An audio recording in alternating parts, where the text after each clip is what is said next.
Thank you, Dean, and thank you, Mary. Thank you, team. Once again, a very good morning to you, church. Today, we begin a short sermon series on what it means to be created in God's image. Our main text will be from Genesis 1-2, but as you heard earlier this morning, there are other passages in Scripture that we'll need to consider what they contribute to our understanding. We opened our service with Psalm 8, for instance, crucial text on humanity's place in this world. In Psalm 8, David is reflecting on this passage from Genesis 1 that you just heard, especially verses 26, 27, and 28. He looks at the night sky, is amazed by what he sees of God's creation, and even more amazed by what he knows about God. When I consider your heavens, the work of your fingers, the moon and the stars which you have set in place, what is mankind that you are mindful of them?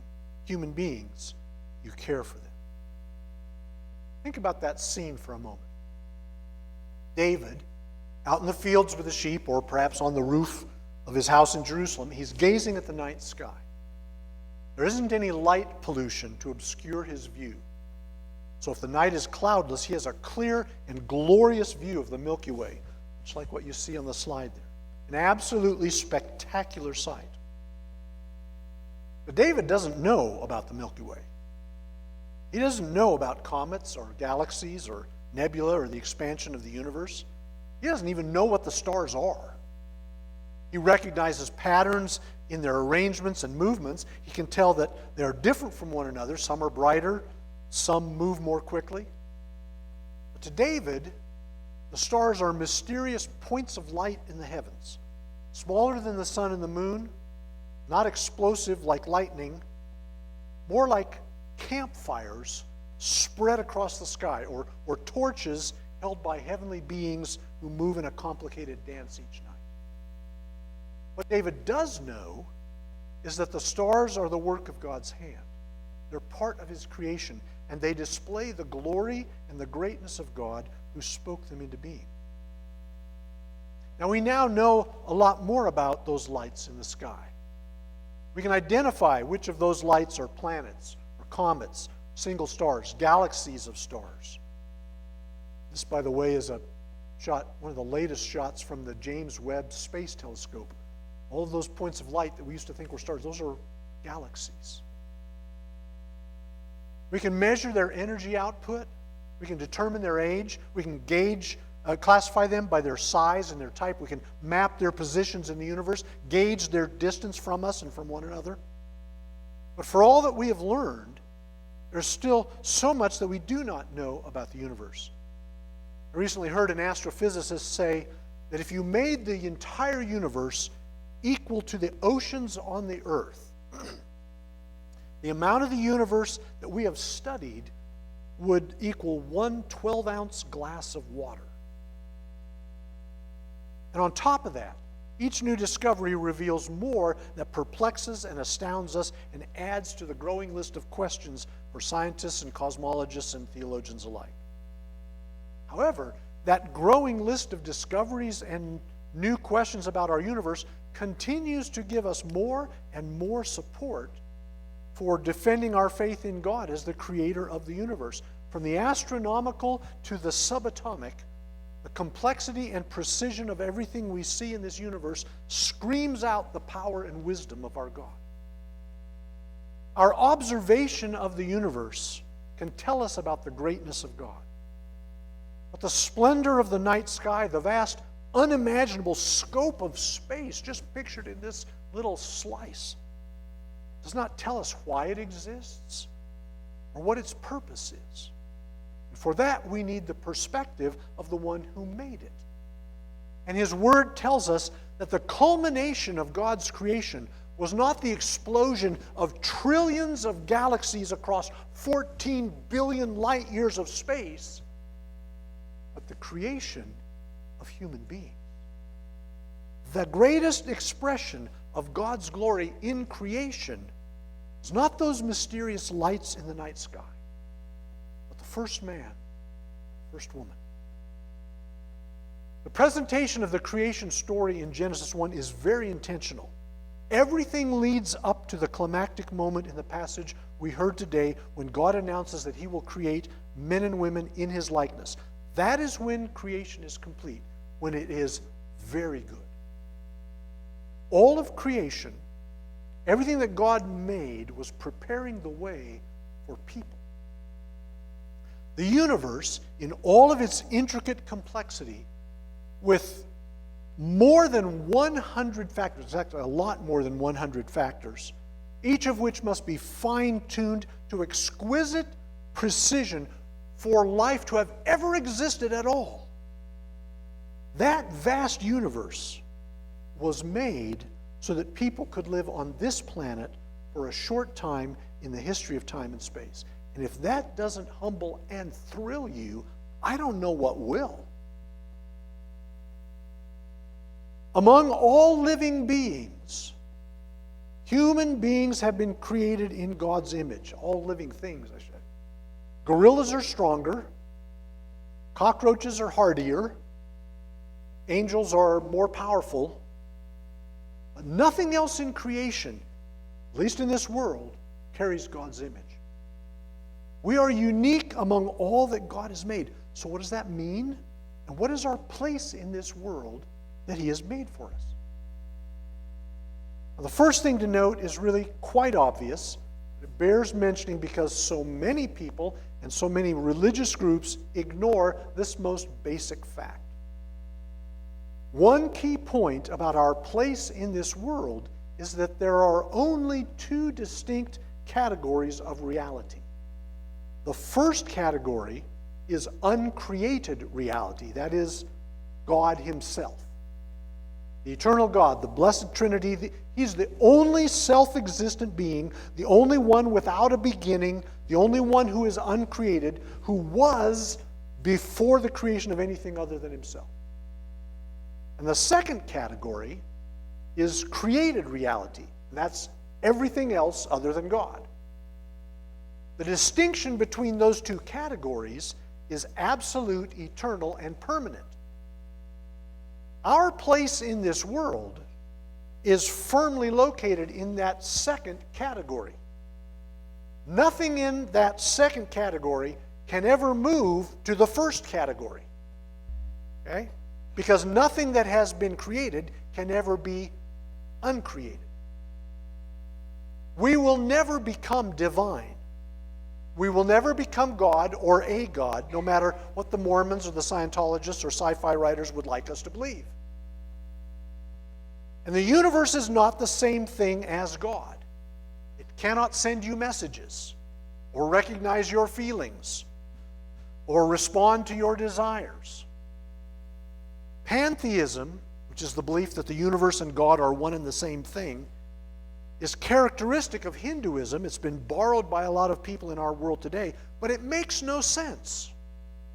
Pantheists can never explain how the universe created itself or why there's anything at all instead of nothing. The Bible is clear. The world exists only because God, the eternal creator, brought it into being.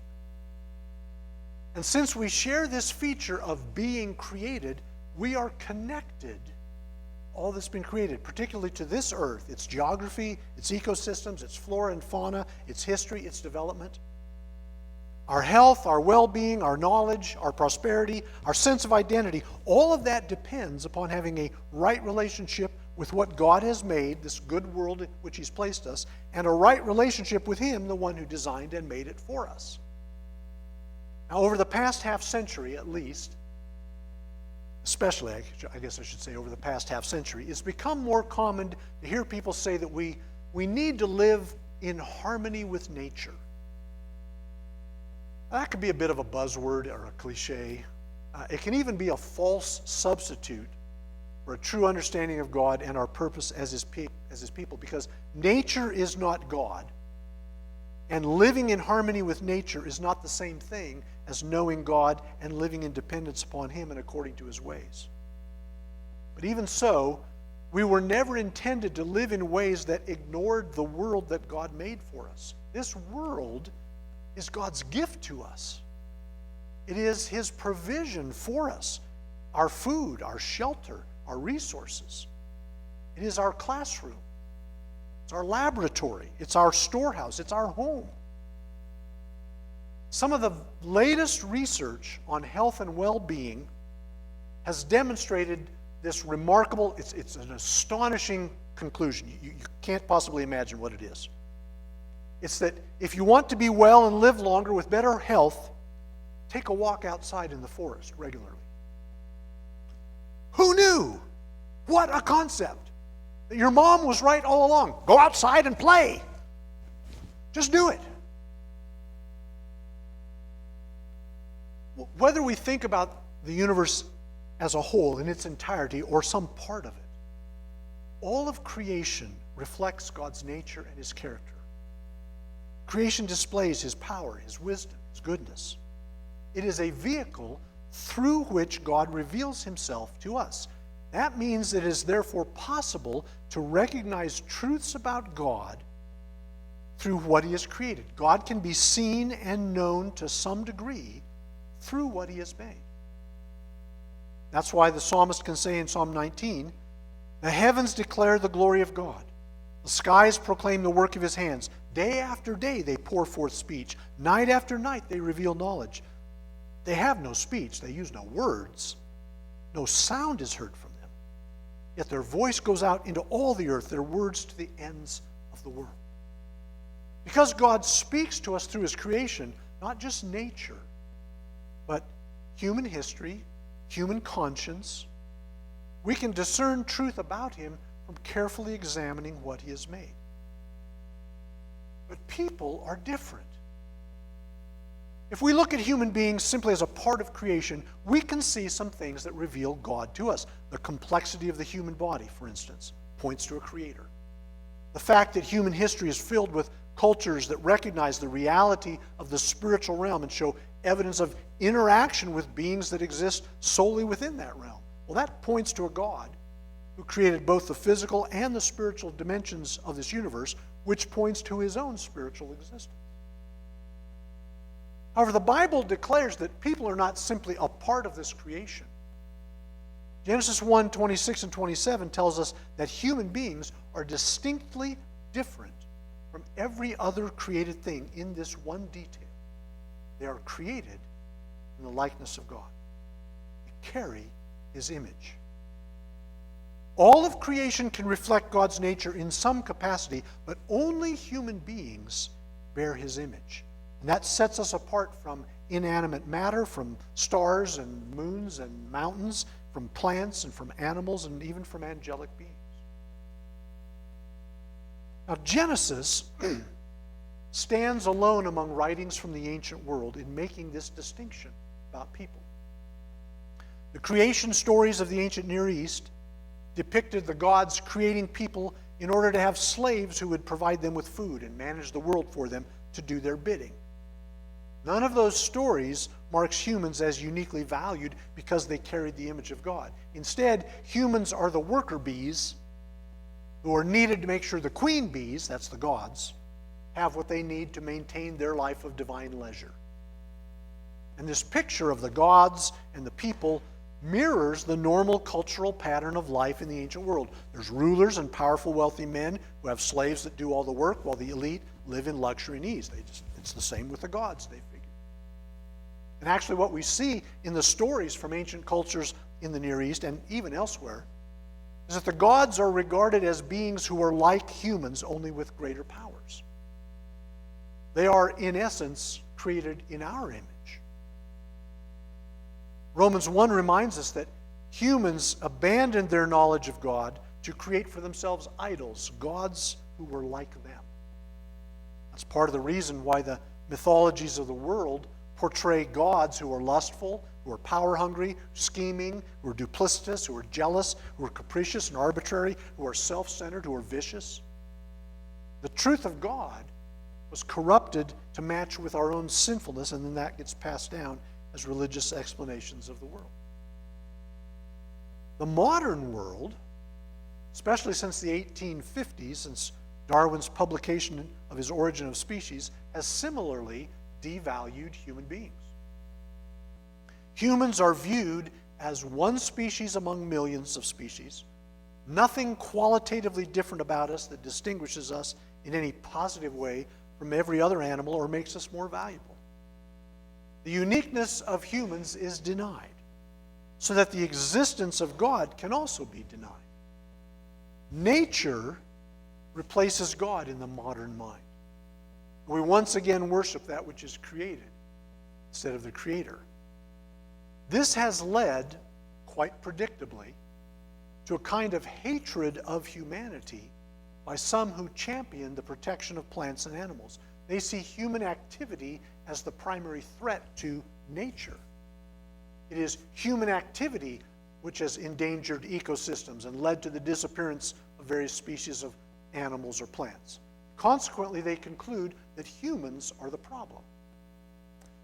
Oddly enough, though, you don't hear these champions of nature saying that this is simply natural selection at work. It's the survival of the strongest, something to which they would ordinarily appeal when they argue that evolution explains the variation in species today.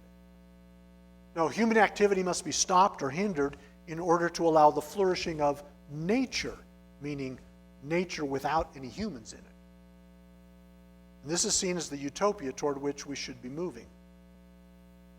Now, I happen to believe, for a biblical reason, on a biblical basis, that we as human beings have a responsibility to care for this world, and our activity ought to protect and preserve the environment that God has given to us. I'll speak more about that in the next few weeks. But not because nature is divine or perfect if humans would just leave it alone. People may be the problem, but it isn't because they're a defective species that needs to be eliminated. It's because we are an incredibly powerful species with enormous God-given capacity as those who bear His image, but who have turned away from God's ways and brought chaos into His order, brought blight into His paradise.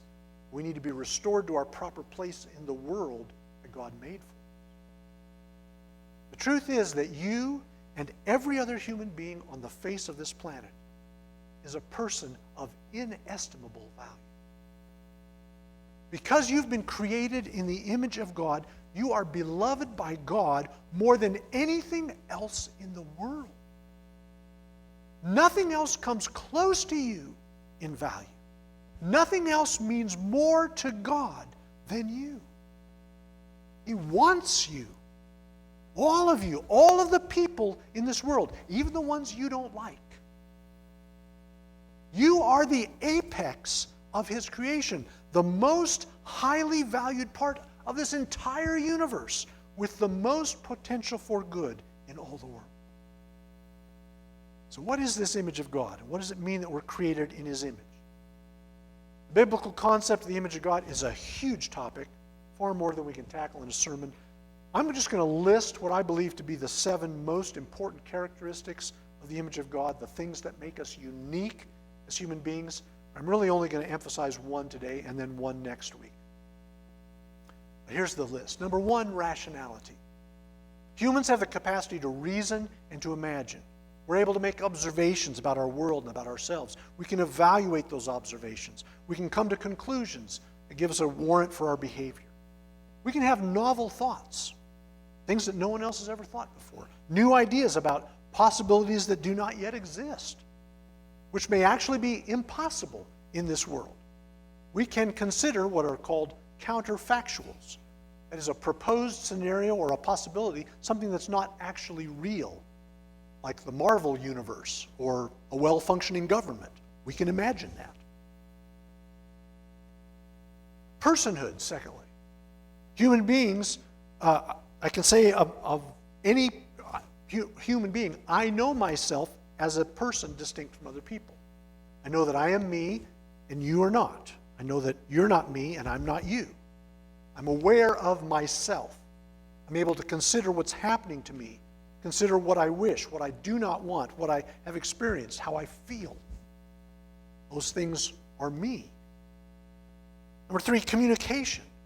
Human beings can communicate with others, including God. They can express their emotions, their thoughts, their desires, their knowledge in a way that allows someone else to understand what it is they are thinking or feeling. They can understand others and be understood.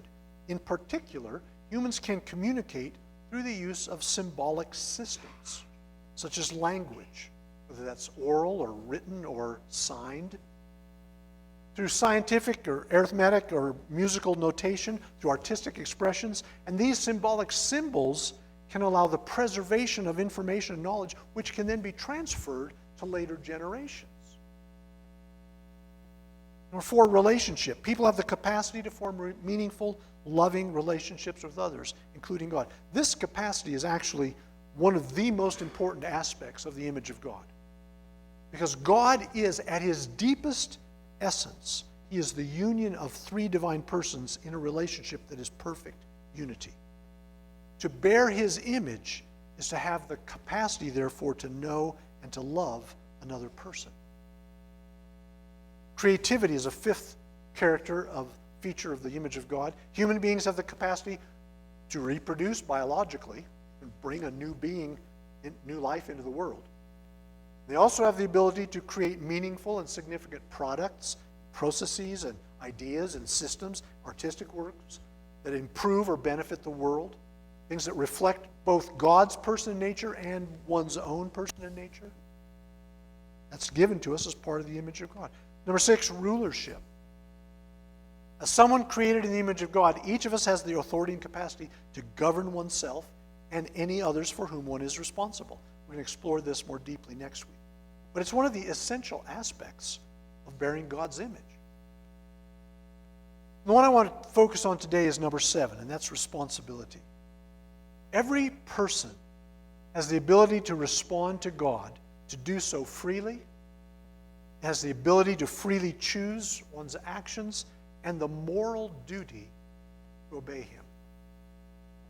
I'm persuaded that this is the most essential aspect of what it means to be human, to be created in God's image.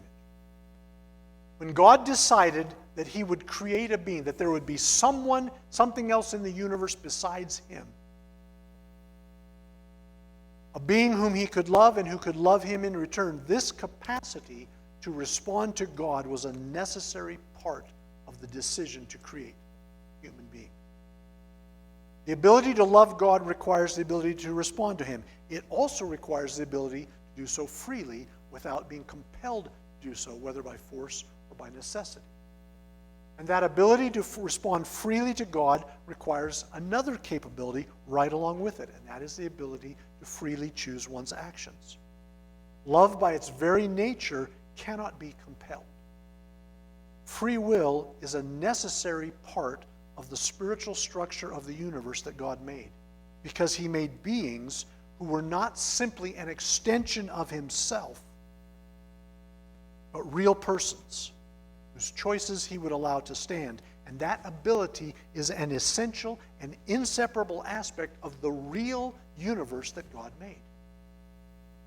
But with that capability to choose comes another necessary aspect of reality. That is that every person has the moral obligation to obey God. We're not only able to respond to God, we are obligated to do so by complying with his commands. He's created a world that is based upon his own nature. What is good is therefore built into the universe. Hence God's declaration that it was very good when he finished his act of creation. Good is built into the structure of the universe.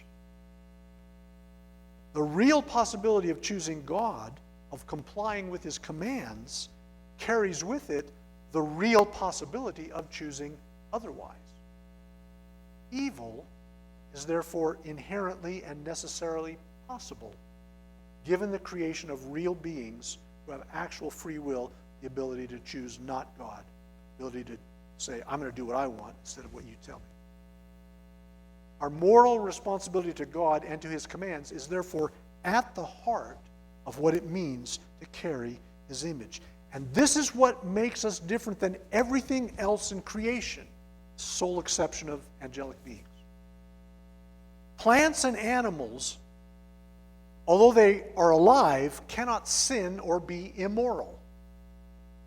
When your dog climbs up on your bed and chews up your pillow, He might be very aware that this behavior is punishable, but he isn't willfully sinning against you. Okay? By the way, although he appears sorry, he's not.